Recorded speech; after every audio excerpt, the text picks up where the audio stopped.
Hello students, welcome to railway and police আড্ডা 24/7 Bengali. আড্ডা 24/7 Bangla railway and পুলিশের official YouTube চ্যানেলে তোমাদের সকলকে স্বাগত জানাই। আশা করি সকলে ভালো আছে এবং সুস্থ আছে। সকলকে জয় গুরুদেব, জয় বর্মা। এসএসসি জিডির পরীক্ষা নিয়ে সবাই অনেক চিন্তিত রয়েছে এবং অনেকেই ভাবছো যে স্যার ফিজিক্যালের জন্য প্রস্তুতি কি শুরু করব কি করব না। তো আমি সবাইকে বলছি ভাই, প্রস্তুতি শুরু করে দাও, একদম পাতি ভাষায় প্রস্তুতিটা শুরু করে দাও, নয়তো কিন্তু ভাই বিপদে পড়তে পারো। তো কেন শুরু করবে, কি করবে, কবে ডেট হতে পারে, এক্সপেক্টেড ডেট কতটা কি হয় সেটা তোমরা জানো, কাট অফের ট্রেন্ড কি আছে না আছে, কাট অফ কত হতে পারে, সম্পূর্ণটা আমরা এই ভিডিওতে আলোচনা করব। আর এটাও বলবো যে শূন্যপদ বাড়ার যে সম্ভাবনা সেটাও আমি তোমাদের দেখিয়ে দেবো, এবং আমি এ নিয়ে আগেও ভিডিও বানিয়েছি, সেটাও দেখিয়ে দেবো। চলো তাহলে বেশি দেরি না করে ভিডিওটা শুরু করা যাক। যারা চ্যানেলে নতুন, আগে সাবস্ক্রাইব করো চ্যানেলটা এবং পাশে থাকা বেল আইকনটা প্রেস করো। চলো তাহলে ভিডিওটা শুরু করি। সবার আগে দেখবো আমরা হচ্ছে গিয়ে যে আমাদের অ্যান্সার কি কবে এসেছিল। অ্যান্সার কি এসেছিল 15ই জুন 2026, মানে অর্থাৎ এই 15ই জুনে অ্যান্সার কি এসেছিল। তাহলে রেজাল্টটা আমাদের কবে, যেটা আমি বলেছিলাম যে অ্যান্সার 20 জুনের আগে আসবে, যেটা বলেছিলাম, কিন্তু 15 জুন এসে গেছে অ্যান্সার কি। তাহলে সেই জায়গাতে দাঁড়িয়ে আমাদের রেজাল্ট কবে কি আসতে পারে। রেজাল্টের জন্য যদি আমি এক্সপেক্টেড বলি, এক্সপেক্টেড, আবারও বলছি, রেজাল্ট কিন্তু আমরা এক্সপেক্ট করছি, এক্সপেক্টেড রেজাল্টের যদি আমি বলতে যাই, ধরে নাও প্রত্যেকটা রিক্রুটমেন্ট আমি যদি দেখি, যারা আমার এই ভিডিওটা দেখেছো, যারা দেখোনি দেখে নেবে, এটা আমার আই বাটনে দেওয়া থাকবে এই ভিডিওটা।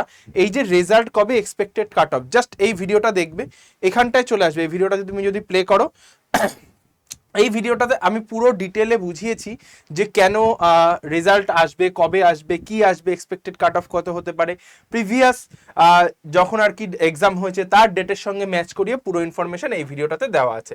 চলো তাহলে এই যে জাস্ট এখানটায় দেখবে, দেখো এখানটায় দেওয়া আছে 22-এর কি ডেটা আছে, কত তারিখে ফর্ম ফিল আপ হয়েছিল, কবে এক্সাম হয়েছিল সেই ডেটা। তারপর যদি আমি একটু সরিয়ে আসি, সেমভাবে 23-24 পর পর এখানটায় রয়েছে। তো এইখানটায় যদি দেখি রেজাল্ট আউটের, দেখো আমি বলেছিলাম আগস্টের এন্ড, এবং আমি এটা এখানটাই বলছি যে আগস্টের মধ্যে তোমাদের রেজাল্ট আসবে, যদি সবকিছু ঠিকঠাক থাকে বিফোর আগস্ট তোমাদের কিন্তু চলে আসবে। ঠিক আছে, মানে আগস্টের মধ্যেই, জুন থেকে, এই জুলাই থেকে আগস্টের মধ্যে, জুলাই থেকে আগস্টের মধ্যে সম্ভাবনা বেশিরভাগ হচ্ছে মিড আগস্ট থেকে এন্ড, এটা হচ্ছে বেশি সম্ভাবনা। ক্লিয়ার, এটা হচ্ছে রেজাল্ট। তাহলে স্যার রেজাল্ট যখন চলে আসবে, আমার ফিজিক্যালের ডেট দেবে, ফিজিক্যালের ডেটটা কতদিন সময় পেতে পারি। আমি আবারও বলছি, তুমি এই ভিডিওটা একটু দেখে নেবে, পুরো ডিটেলে বলা আছে কেন এই সময়টা লাগবে, তার পুরো ডেসক্রিপশন আছে, এবং যেটা আমি ডেসক্রিপশনে এবং আই বাটনে দিয়ে দেবো, অবশ্যই করে দেখবে ভিডিওটা।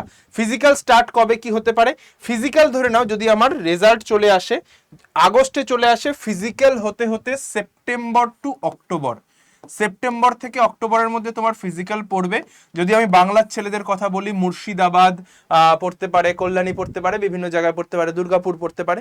আর সব থেকে বড় বিষয় যেটা, আগে আমাদের রোডে রোডে মাঠ হতো, ঠিক আছে, এরকম রোড থাকতো, মানে রাস্তায় মাঠ হতো, 1 কিলোমিটার ট্র্যাক হতে পারে, বা আমরা যেটা দৌড়েছি 2.5 কিলোমিটার যাওয়া, 2.5 কিলোমিটার আসা, 1 কিলোমিটার ট্র্যাকে বা 1200 মিটার ট্র্যাকে 4 রাউন্ড মেরে তারপর কিছুটা আগে আমাদের এন্ড পয়েন্ট করে দিত, সেটাও হতে পারে, কিন্তু রাস্তায় দৌড় হতো। কিন্তু এখন থেকে কিন্তু তোমাদের মাঠে দৌড় হবে, মাঠ, ফিল্ড।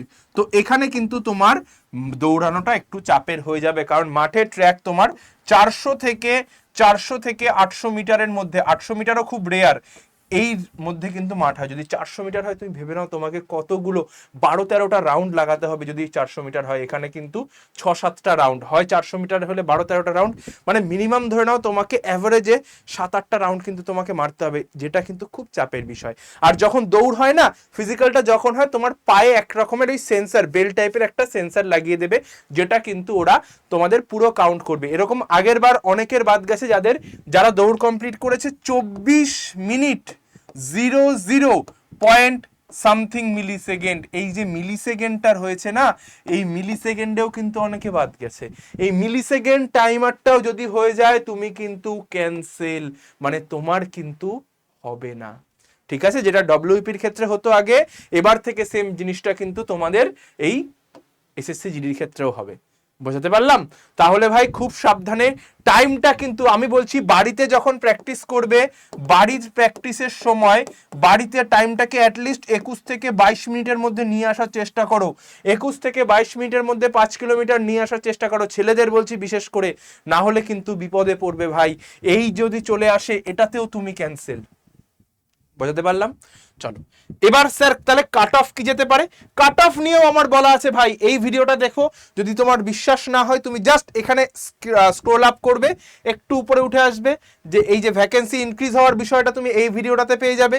তোমার যে রেজাল্টের ডেটগুলো, কেন রেজাল্টের ডেট এই টাইমে হতে পারে সেটা তুমি এখানে এক্সপ্লেনেশন পেয়ে যাবে। এবং কাট অফ রিলেটেড আমি যদি বলি, এই যে ভিডিওটা দেখো 17-18 হাজার লোকে দেখেছে, এই ভিডিওটা পুরো ডিটেলস তোমার এইখানটায় কাট অফ আমার বোঝানো আছে। জাস্ট এই ভিডিওটা চলে আসো, তুমি এখানটায় বুঝে যাবে। ঠিক আছে? তো অবশ্যই করে এই ভিডিওটা দেখবে, আমি ডেসক্রিপশনে লিঙ্ক দিয়ে দিতে বলবো, যাতে করে তোমাদের খুঁজতে অসুবিধা না হয়, এবং ভিডিও সেকশনে আসলেই তুমি পেয়ে যাবে। ক্লিয়ার ভাই? চল, এই যে এখানে অ্যাড হচ্ছে, তো স্টার্ট হলেই তুমি দেখতে পাবে যে কাট অফটা আমি কিন্তু প্রিভিয়াস ইয়ারের সঙ্গে অ্যানালিসিস করে ট্রেন্ড কিভাবে ফলো করে সেটা আমি করে দেখিয়ে দিয়েছি এখানটাতে। ক্লিয়ার ভাই?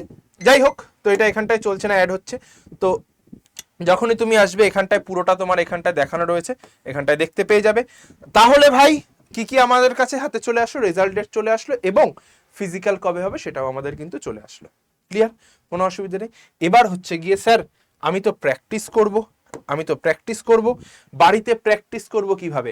এই টাইমটাতে আমি বলে দিচ্ছি, যে প্র্যাকটিসগুলো করবে, ফার্স্ট তুমি 5 কিলোমিটার দৌড়ানোর জন্য যদি মনে করো একদম নতুন দৌড়াচ্ছ, এরকম কেউ আছো বলে আমার মনে হয় না যে এখন থেকে রানিং প্র্যাকটিসটা শুরু করবো না। বাড়িতে তুমি প্র্যাকটিস করো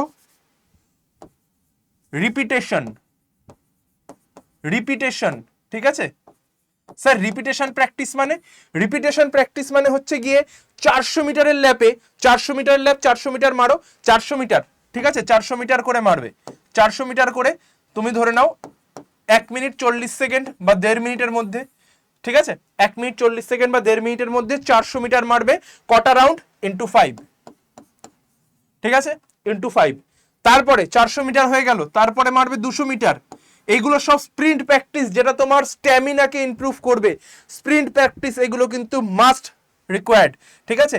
200 মিটার তুমি যেটা করবে, 200 মিটারটা চেষ্টা করো অ্যারাউন্ড 45 সেকেন্ড করে। 200 মিটারের তুমি মারবে হচ্ছে 5টা বা 3টে থেকে 5টা, যেটা তোমার সাফিসিয়েন্ট বলে মনে হয়, কারণ এই 5টা করার পর তোমার অনেকটাই কষ্ট হয়ে যাবে। যারা স্ট্যামিনা আছে তারা এটাও 5টা করবে। দেন 100 মিটার, দেন 100 মিটারটা তুমি সময় নাও, এখানে তুমি 15 থেকে 20 সেকেন্ড, বা এটা তোমার যতটা তোমার লাগে, এটা তোমার সাফিসিয়েন্ট অনুযায়ী। 100 মিটার রিপিটেশন মাস্ট, এবং এটা তুমি 3টে করো, ঠিক আছে? এই যে শিডিউলটা আমি তোমাকে বলে দিলাম, এই শিডিউলটা তুমি করবে উইকে 3 ডেজ, 3 দিন, উইকে 3 দিন। আর বাদ বাকি যে 3 দিন থাকবে রোজ প্র্যাকটিস করবে না। আবারও বলছি, 7 দিনে 7 দিন প্র্যাকটিস করবে না, বডিকে রিকভার হওয়ার টাইম দেবে।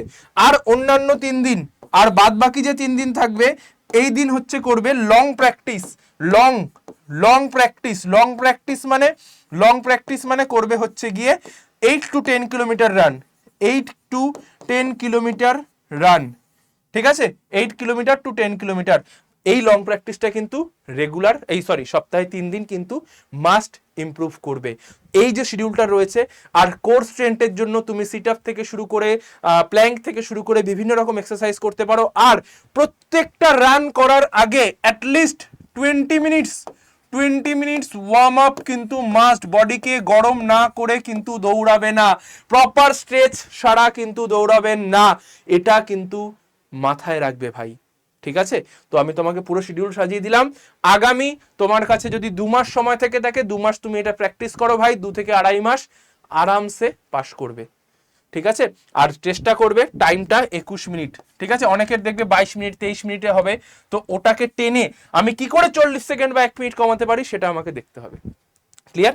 চলো, আর যারা যারা গ্রুপে এখনো জয়েন হওনি, যারা চাইছো যে আগামী 26-27 শিক্ষাবর্ষে সিলেকশন পেতে, তারা এই এসএসসি জিডির গ্রুপটাতে জয়েন করো। আমি কথা দিচ্ছি 1000+ সিলেকশন আমি দেবই গোটা বাংলা থেকে, ঠিক আছে? আর ভ্যাকেন্সি ইনক্রিজ হবে। ভ্যাকেন্সি ইনক্রিজের বিষয়টা যদি বলে দিই, ভ্যাকেন্সি ইনক্রিজ কিন্তু আমার এখানটাতে হয়ে 50K, অ্যারাউন্ড অ্যারাউন্ড 50K হওয়ার একটা পসিবিলিটি রয়েছে। তো এটাও কিন্তু আমার ভিডিওগুলোতে বলা আছে। যে কটা ভিডিও বললাম প্রত্যেকটা ভিডিওর লিঙ্ক কিন্তু আমার ডেসক্রিপশনে দেওয়া থাকবে এবং আই বাটনে যেটা আমি বলেছি সেটা কিন্তু দেওয়া থাকবে। চলো তাহলে যারা গ্রুপ জয়েন করোনি অবশ্যই করে গ্রুপটা জয়েন করো, এই নাম্বারে হোয়াটসঅ্যাপে হাই পাঠিয়ে। দেখা হচ্ছে তোমাদের সঙ্গে রেগুলার ক্লাস ঠিক সন্ধ্যে 6টায়। ক্লাসগুলো মিস করবে না, আরামসে প্র্যাকটিস করে যাও। ব্যাচ রিলেটেড এখন কেউ কোনো ব্যাচে ভর্তি হয় না, আবারও বলছি ফাউন্ডেশন ব্যাচ খুব শীঘ্রই আসবে, এখন কেউ কোনো ব্যাচে ভর্তি হয় না। গোটা বাংলার সেরা ফাউন্ডেশন ব্যাচ, যেখানে আমি শুধুমাত্র কোশ্চেন নয় কোয়ালিটি কন্টেন্ট সব রকম করাবো, ডিটেলে পড়ানো হবে, কারণ এসএসসি জিডির জন্য কোশ্চেনের মানটাও কিন্তু ইমপ্রুভ হচ্ছে। ঠিক আছে, চলো দেখা হচ্ছে তোমাদের সঙ্গে রেগুলার ক্লাস সন্ধ্যে 6টায়। জয় গুরুদেব, জয় বড়মা, ভালো থেকো, সুস্থ থেকো, আর যুদ্ধে থেকো। দেখা হচ্ছে তোমাদের সঙ্গে অন্য কোনো ভিডিওতে। টাটা। আর অবশ্যই চ্যানেলটিকে সাবস্ক্রাইব করে পাশে থাকা বেল আইকনটা প্রেস করো। টাটা।